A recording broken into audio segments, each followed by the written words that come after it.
بسم الله الرحمن الرحيم. السلام عليكم ورحمة الله وبركاته.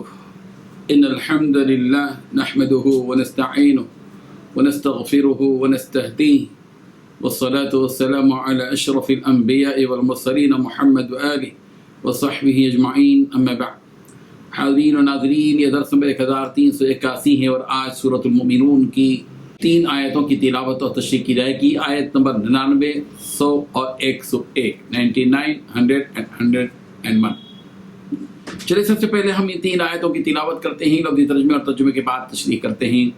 اعوذ باللہ من الشیطان الرجیم، بسم اللہ الرحمن الرحیم۔ حتی اذا جاء احدهم الموت قال رب ارجعون لعلی اعمل صالحا فيما تركت كلا انها كلمة هو قائلها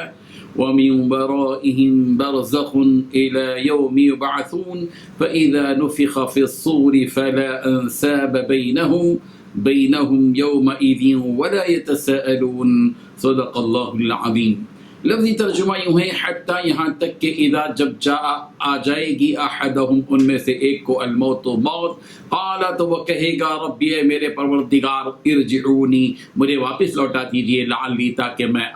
عمل کروں صالحا نیک، فیما اس دنیا میں جسے ترک تو میں چھوڑ آیا، کلا ہرگز نہیں، انہا بے شک یہ کلمۃ ایک بات ہوگی، وقائلها وہ اسے کہنے والا ہوگا، وَمِن وَرَائِهِمْ اور ان کے آگے برزخ ایک پردہ ہے، إِلَى يَوْمِ يُبْعَثُونَ اس دن تک کہ وہ دوبارہ اٹھائے جائیں گے، فَإِذَا پھر جب نُفِخَ پھونکا جائے گا فِي الصُّورِ سور میں، فَلَا أَنْسَابَ تو نہ رہیں گی قرابت داریاں بینہم ان کے درمیان، یومئذ اس دن، وَلَا يَتَسَاءلُونَ اور نہ ہی وہ ایک دوسرے سے سوال کریں گے۔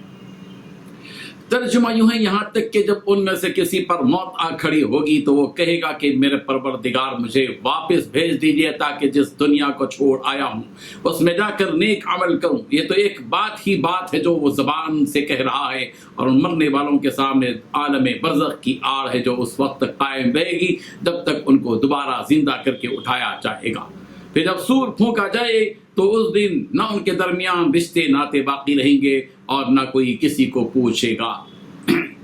ان 3 آیتوں میں 7 باتیں بتلائی گئی ہیں۔ پہلی بات، یہاں تک کہ جب ان میں سے کسی پر موت آ کھڑی ہوگی تو وہ کہے گا، دوسری بات میرے پروردگار مجھے واپس بھیج دیجیے، تیسری بات تاکہ جس دنیا کو چھوڑ آیا ہوں اس میں جا کر نیک عمل کروں، چوتھی بات یہ تو ایک بات ہی بات ہے جو وہ زبان سے کہہ رہا ہے، پانچویں بات ان مرنے والوں کے سامنے عالم برزخ کی آڑ، چھٹی بات جو آڑ اس وقت تک قائم رہے گی جب تک ان کو دوبارہ زندہ کر کے اٹھایا جائے گا، ساتھی بات پھر جب سور پھونکا جائے تو اس دن نہ ان کے درمیان رشتے ناطے باقی رہیں گے اور نہ ہی کوئی کسی کو پوچھ پائے گا۔ بزرگان محترم، یہاں اللہ تبارک و تعالیٰ نے موت کے وقت ہونے والی کافروں کی حالت کی منظر کشی کی ہے کہ ان کافروں میں سے کسی پر موت کا وقت آتا ہے تو ان کی حالت ہی بدل جاتی ہے۔ زندگی بھر کفر کرتے رہے، شرک پر مر مٹتے رہے، باطل سے چمٹے رہے، دین اسلام سے نفرت کرتے رہے، نیک اعمال سے بالکل دور رہے، مگر جب موت آ گئی تو اس بات کی تمنا کرنے لگے کہ انہیں دوبارہ دنیا میں بھیج دیا جائے تاکہ وہ نیک اعمال اختیار کریں، لیکن تیر کمان سے نکل جانے کے بعد پچھتانے کا کوئی فائدہ نہیں ہوگا۔ ان کافروں کی درخواست قبول نہیں کی جائے گی اور ان کی پکار نہیں سنی جائے گی، ان کافروں کی درخواست صرف قول کی حد تک ہی رہ جائے گی، اس پر عمل آوری ناممکن ہوگی۔ سورۃ السجدہ کی آیت نمبر 12 میں بھی کافروں کی اس درخواست کو یوں بیان کیا گیا، وَلَوْ تَرَى إِذِ الْمُجْرِمُونَ نَاكِسُو رُؤُوسِهِمْ عِنْدَ رَبِّهِمْ۔ سورہ ابراہیم کی آیت نمبر 44 میں بھی اس بات کا تذکرہ ہے کہ مجرمین اپنے پروردگار سے اسی طرح سے بات کہیں گے، وَأَنذِرِ النَّاسَ يَوْمَ يَأْتِيهِمُ الْعَذَابُ فَيَقُولُ الَّذِينَ ظَلَمُوا رَبَّنَا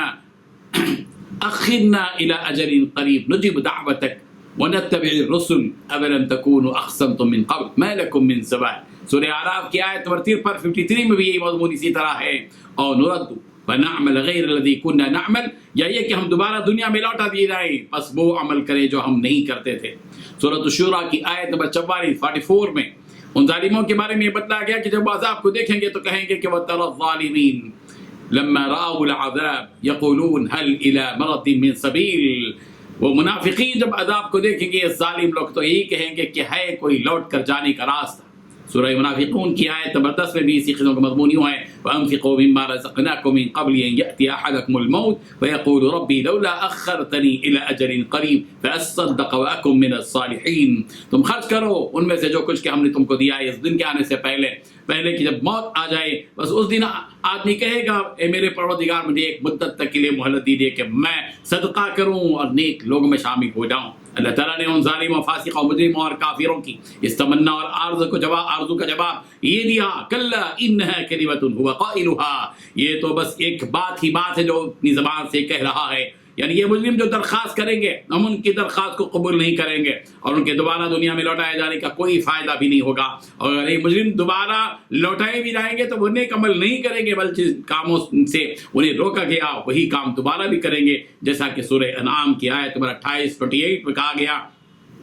وَلَوْ رُدُّوا لَعَادُوا لِمَا نُهُوا عَنْهُ، اور اگر انہیں دوبارہ دنیا میں لوٹا بھی دیا جائے گا تو وہ وہی کام کریں گے جو دنیا میں وہ اب تک کرائے اور جو جن کاموں سے انہیں روکا گیا تھا وہی کام وہ کریں گے۔ انسان کے مرنے کے بعد سے لے کر قیامت تک کے قائم ہونے تک جو مدت گزرتی ہے اسی مدت کو عالم برزخ کہتے ہیں۔ ایک عالم دنیا جس میں ہم زندگی بسر کر رہے ہیں، اور ایک ہے عالم برزخ جو مرنے کے بعد سے قیامت تک زندگی گزرتی ہے، اور تیسرا ہے وہ عالم آخرت جو قیامت کے قائم ہونے کے بعد شروع ہوتی ہے۔ پھر فیصلہ ہوتا ہے اور آدمی یا تو جنت میں جاتا ہے یا دوزخ میں یا آراف میں۔ اسی عالم برزخ کا ذکر اس آیت میں کیا گیا ہے کہ وہ من ورائہم برزخ الی یوم یبعثون، اور مرنے والوں کے سامنے عالم برزخ کی آڑ ہے جو آڑ اس وقت تک رہے گی جب تک ان کو دوبارہ زندہ کر کے اٹھایا نہ جائے گا۔ جو شخص بھی انتقال کر جاتا ہے وہ برزخ میں داخل ہو جاتا ہے، یا اس کی زندگی کو قبر کی زندگی سے تعبیر کیا جاتا ہے۔ قرآن مجید میں یہاں موت کے بعد عالم برزخ کا ذکر ہے، اور سورہ جاثیہ کی آیت نمبر 10 میں وَمِن وَرَائِهِمْ جہنم کہا گیا کہ ان کے بعد دوزخ ہے، اور سورہ ابراہیم کی آیت نمبر 17 میں کہا گیا وَمِن وَرَائِهِمْ عَذَابٌ غَلِيظٌ کہ ان کے بعد سخت عذاب ہے۔ اور عالم برزخ میں قیامت کے قائم ہونے تک مجرموں کو عذاب دیا جائے گا، وہ عذاب میں رہیں گے، جیسا کہ حدیث میں ہے فَلَا يَزَالُ مُعَذِّبًا فِيهَا کہ عالم برزخ میں وہ عذاب ہی میں مبتلا رہے گا۔ قیامت کے دن جب سور پھونکا جائے گا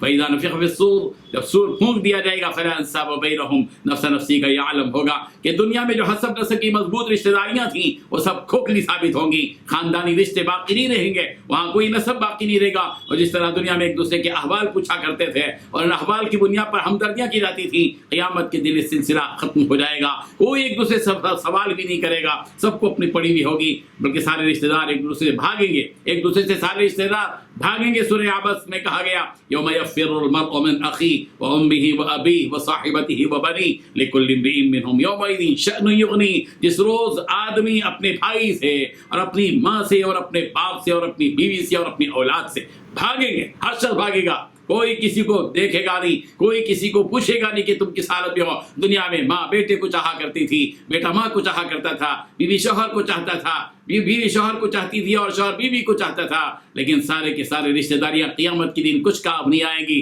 ہر ایک دوسرے سے بھاگیں گے، شوہر بیوی سے بھاگ رہا ہے، بیوی شوہر سے، اور بیٹا باپ سے، بیٹی ماں سے، ماں بیٹی سے، باپ بیٹے سے، سب بھاگیں گے ایک دوسرے سے، کوئی رشتہ داریاں باقی رہے گی، اور ہر ایک اپنی دھن میں رہے گا، کوئی کسی کی طرف توجہ کرنے کے لیے اور کسی سے اس کے احوال پوچھنے کے سلسلے میں توجہ ہی نہیں دے گا، ہر ایک کو اپنی پڑی ہوگی۔ اللہ تبارک و تعالیٰ اس دن ہم سب کی مدد فرمائے، آمین۔ وآخر دعوانا الحمد للہ رب العالمین۔